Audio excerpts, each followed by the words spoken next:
చిత్తూరు, తిరుపతి, కడప జిల్లాలో చంద్రబాబు టూర్ ఉండబోతోంది. మధ్యాహ్నం 2 గంటలకు సూళ్లూరుపేటలో చంద్రబాబు ప్రజాగళం సభ ఏర్పాటు చేయబోతున్నారు. అయితే మధ్యాహ్నం 3 గంటలకు శ్రీకాళహస్తిలో చంద్రబాబు సభ ఉంటుంది. సాయంత్రం పొద్దుటూరులో చంద్రబాబు ప్రజాగళం సభ ఏర్పాటు చేస్తున్నారు. అయితే దీనికి సంబంధించి మరింత సమాచారం మా ప్రతినిధి బాలరాజు అందిస్తారు. బాలరాజు, చెప్పండి. లావణ్య, సార్వత్రిక ఎన్నికల సమరంలో వైఎస్ఆర్ కాంగ్రెస్ పార్టీని విస్తృతంగా ఓడించి రాష్ట్ర ముఖ్యమంత్రిగా వ్యవహరిస్తున్న జగన్మోహన్ రెడ్డిని అధికారం పీఠం నుండి గజెట్ పాలన ప్రజాత లక్ష్యంగా పావులు కలుపుతున్న మాజీ ముఖ్యమంత్రి తెలుగుదేశం పార్టీ అధినేత చంద్రబాబు నాయుడు ఈ నెల 27వ తేదీ నుండి కూడా ప్రజాగళం పేరుతో రోజుకు 4 ప్రాంతాల్లో, అంటే రోజుకు 4 నియోజకవర్గ కేంద్రాల్లో కావచ్చు, నియోజకవర్గానికి సంబంధించిన ప్రాంతాల్లో కావచ్చు బహిరంగ సభలు నిర్వహిస్తూ ఆయా బహిరంగ సభల్లో వైఎస్ఆర్ కాంగ్రెస్ పార్టీపై, ముఖ్యమంత్రి జగన్మోహన్ రెడ్డిపై తీవ్ర స్థాయిలో విమర్శలు గుప్పిస్తూ ముఖ్యమంత్రి స్థాయి నుండి కూడా శాసనసభ్యుల స్థాయి వరకు గల నేతలు చేసిన అన్యాయ అక్రమాలన్నింటినీ కూడా వెలికి తీసి ప్రజల ముందు బయటపెడుతూ సార్వత్రిక ఎన్నికలలో ఓటు వేసినప్పుడు ప్రజలంతా కూడా వీటన్నింటినీ గుర్తెరుగు ఓటు వేయాలని కూడా విజ్ఞప్తి చేస్తూ ప్రజాగళం సభలను సాగిస్తున్నారు చంద్రబాబు నాయుడు. అయితే ఈ క్రమంలోనే నిన్న రోజున నెల్లూరు జిల్లాలోని కావలి, ఉదయగిరి నియోజకవర్గాల్లో ప్రజాగళం బహిరంగ సభలు నిర్వహించిన చంద్రబాబు నాయుడు ఆయా ప్రాంతాల్లో ఉన్నటువంటి నాయకులను ఏకతాటిపైకి తీసుకువచ్చి గెలిపే లక్ష్యంగా పనిచేయాలని సూచించిన సందర్భాలు కూడా ఉన్నాయి. అయితే బహిరంగ సభలలో స్థానిక శాసనసభ్యులపై కూడా చంద్రబాబు నాయుడు నిప్పులు జరిగారని చెప్పవచ్చు. నిన్నటి రోజున ఉదయగిరి నియోజకవర్గం వింజమూరులోనే బస చేసినటువంటి చంద్రబాబు నేడు తెల్లవారుజామున ప్రొద్దుటూరుకు చేరుకొని ప్రొద్దుటూరు సభ అనంతరం మరలా నెల్లూరు జిల్లాలోని, అంటే ఉమ్మడి నెల్లూరు జిల్లాలోని నాయుడుపేట బహిరంగ సభ నిర్వహించబోతున్నారు. అయితే ప్రొద్దుటూరు నుండి ప్రత్యేక హెలికాప్టర్లో నాయుడుపేటలోని ఎల్సీఎం మైదానం వద్దకు 2:50 చేరుకున్నటువంటి చంద్రబాబు నాయుడు అక్కడి నుండి రోడ్డు మార్గాల నాయుడుపేట సెంటర్కు చేరుకొని అంబేద్కర్ విగ్రహానికి పూలమాల వేసి నివాళులు అర్పించిన అనంతరం అదే కూడల్లో ఏర్పాటు చేసిన బహిరంగ సభలో ప్రసంగిస్తున్నారు. అయితే ఈ బహిరంగ సభలో కూడా స్థానిక శాసనసభ్యులు ఎవరైతే ఉన్నారో పిలివేటి సంజీవయ్య ఆయనపై విమర్శలు, ఆరోపణలు పెద్ద ఎత్తున చేసే అవకాశం ఉందని చెప్పవచ్చు. ఇటీవల చూసినట్లయితే ఈ సూళ్లూరుపేట నియోజకవర్గం, అంటే ఈ రోజు సభ జరగబోతున్నటువంటి నాయుడుపేట నియోజకవర్గం సూళ్లూరుపేట నియోజకవర్గం వస్తుంది. అయితే ఈ నియోజకవర్గానికి నెలమల సుబ్రహ్మణ్యం కుమార్తె శాసనసభ అభ్యర్థిగా కూడా ప్రకటించారు చంద్రబాబు నాయుడు. అయితే ఈ క్రమంలో అనేక వర్గపూర్వలు తలెత్తినప్పటికీ వాటిని స్థానికంగా సమస్య చేసేందుకు స్థానిక నేతలు అనేక ప్రయత్నాలు చేసినప్పటికీ కొందరు నేతలు మాత్రం ఇంకా కూడా ఎడపడ మొహాలతో ఉండడంతో వారందరినీ కూడా ఏకతాటిపై తీసుకువచ్చేందుకు చంద్రబాబు పలు సూచనలు సైతం ఆయా నేతలకు చేయబోతున్నారని తెలుస్తుంది. ఇదే క్రమంలో కిలివేటి సంజీవయ్యపై కూడా తీవ్ర స్థాయిలో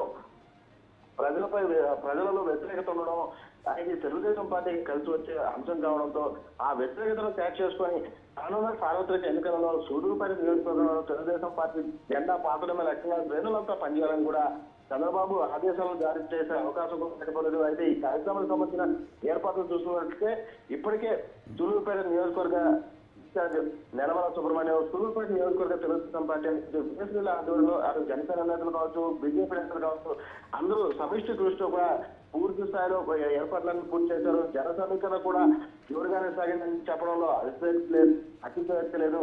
అయితే జన సమీకరణ విషయం చూసినట్లయితే మొట్టమొదటి నుండి కూడా అధికారంలో వైఎస్ఆర్ కాంగ్రెస్ పార్టీ ఉన్నప్పటికీ ప్రతిపక్ష నేతలుగా చంద్రబాబు, పవన్ కళ్యాణ్ ఎక్కడ సభ నిర్వహించిన జనాభా మాత్రం తండ్రిగా ఆయన సభలకు వచ్చాడు. అయితే మనం తరచూ చూస్తూనే ఉన్నాం. ఇదే క్రమంలో ఈ రోజు నాయుడుపేటలో జరుగుతున్న సభకు కూడా వేలాదిగా ప్రజలు తరలి వచ్చే అవకాశం కూడా లేకపోలేదు. ఇక ఈ సభ నాయుడుపేట సభ అయిపోయిన వెంటనే కాళహస్తికి చేరుకుని కాళహస్తిలో సభ నిర్వహిస్తున్నారు మాజీ ముఖ్యమంత్రి చంద్రబాబు నాయుడు. అయితే బాలరాజు, చంద్రబాబు నాయుడు ఏవైతే సూపర్ 6 పథకాలు ప్రకటించారో ఆ పథకాలు ప్రజలకు వివరిస్తూ ప్రజల్లోకి వెళ్ళడానికి ట్రై చేస్తూ ఉన్నారు చంద్రబాబు. సో ప్రజల నుంచి ఎలాంటి స్పందన వస్తుంది?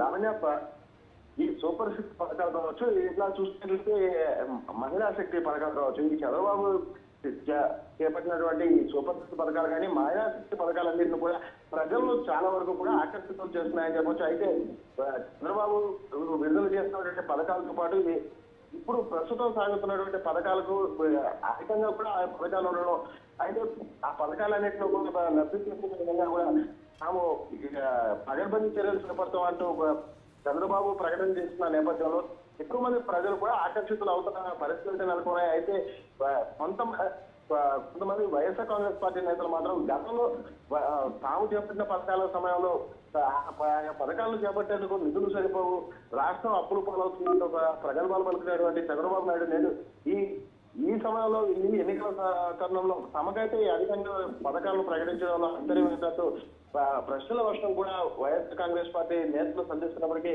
ప్రజలలో మాత్రం అయితే ఇటీవల కాలంగా వైఎస్ఆర్ కాంగ్రెస్ పార్టీ చేపట్టినటువంటి కొన్ని చర్యల వలన కలిగిన నష్టంతో మాత్రం ఎక్కువ శాతం తెలుగుదేశం పార్టీ వైపే అనేక ప్రాంతాల్లోని నెల్లూరు జిల్లాలో చూసినట్లయితే దాదాపు 7 నియోజకవర్గాల్లో కూడా తెలుగుదేశం పార్టీ వైపే మొగ్గు చూపుతున్నారు ప్రజలు చెప్పవచ్చు లావణ్య. అయితే బాలరాజు, ప్రతి చంద్రబాబు సభలో కూడా ప్రభంజనంలా వస్తూ ఉంటారు ప్రజలు, ఓటర్లందరూ కూడా. సో ఓట్లు కూడా అదే విధంగా వస్తాయి అనుకోవచ్చా ఈసారి ఎలక్షన్స్ లో? లావణ్య, ఈ చంద్రబాబు సభలకి ఎలా అయితే జనాలు తండ్రులుగా వచ్చేస్తున్నారు, అదే విధంగా కూడా రానున్న సార్వత్రిక ఎన్నికలలో ఓట్లను ఆశించవచ్చు అనేది కూడా విశ్లేషకులు భావిస్తున్నారు. అయితే ఇటీవల కాలంగా చూసినట్లయితే వైఎస్ఆర్ కాంగ్రెస్ పార్టీ పథకాలను ఇచ్చినప్పటికీ అనేక పథకాలన్నీ కేవలం పథకాలకే పథకం కేవలం అభివృద్ధిలో మాత్రం ఎక్కడా కూడా జరిగిన దాఖలాలు లేవు. లాస్ట్ మూమెంట్ లో ఉన్నటువంటి ఈ 6 నెలలు 7 నెలల లోపు మాత్రమే అభివృద్ధి పథకాలను చేపట్టడం జరిగింది. అయితే వీటితో పాటు ఇక్కడ ఉన్నటువంటి స్థానిక శాసనసభ్యులుగా ఉన్న వాళ్ళు కావచ్చు, స్థానికంగా ఉన్నటువంటి చోటా మోటా నేతలు ఎవరైతే ఉన్నారో వారందరూ కూడా కొన్ని పాల్పడినటువంటి దుశ్చర్యలు కావచ్చు, అక్రమాలు కావచ్చు, వీటిని కూడా ప్రజలకు తెలుగుదేశం పార్టీ నేతలకు బలంగా తీసుకువెళ్ళడం, అలానే ప్రజల్లో ఉన్నటువంటి వ్యతిరేకత అన్నింటినీ కూడా క్యాచ్ చేసుకునే దాంట్లో ప్రజలు తెలుగుదేశం పార్టీ నేతలు తమ సత్తాలు దూరుతుండడంతో ప్రజలంతా కూడా ఎక్కువ శాతం తెలుగుదేశం పార్టీ వైపుకే మొగ్గు చూపాలన్న యోచనలో అయితే ఉన్నట్లు తెలుస్తుంది. ఇదే క్రమంలో రానున్న సార్వత్రిక ఎన్నికలలో కూడా వాస్తవంగా చూసినట్లయితే నెల్లూరు జిల్లా అంటే కడప జిల్లా తర్వాత మొట్టమొదటిసారిగా నెల్లూరు జిల్లాలో ఈ 7 సీట్లు తెలుగుదేశం పార్టీకి వస్తుందన్న అంచనాలు రావడం కానీ సర్వేలు రావడం కూడా ఇది మొట్టమొదటిగా చెప్పవచ్చు. అయితే ఇప్పటి వరకు చూసినట్లయితే గతంలో కాంగ్రెస్ పార్టీకి ఇప్పట్లో వైఎస్ఆర్ కాంగ్రెస్ పార్టీకి కంచుకోటగా ఉన్నటువంటి ఈ నెల్లూరు జిల్లాలోనే తెలుగుదేశం పార్టీకి ఇప్పుడు జనసేన టీడీపీ బీజేపీ కలయికతో 7 సీట్ల వరకు వస్తుందంటూ అనేక సర్వీసులు వెల్లడిస్తున్న నేపథ్యంలో తెలుగుదేశం పార్టీకి రానున్న సార్వత్రిక ఎన్నికల్లో అదే విధంగా ఓట్లు కూడా వచ్చే అవకాశం కూడా ఉందని చెప్పవచ్చు Lavanya. Right, thank you Balaraju.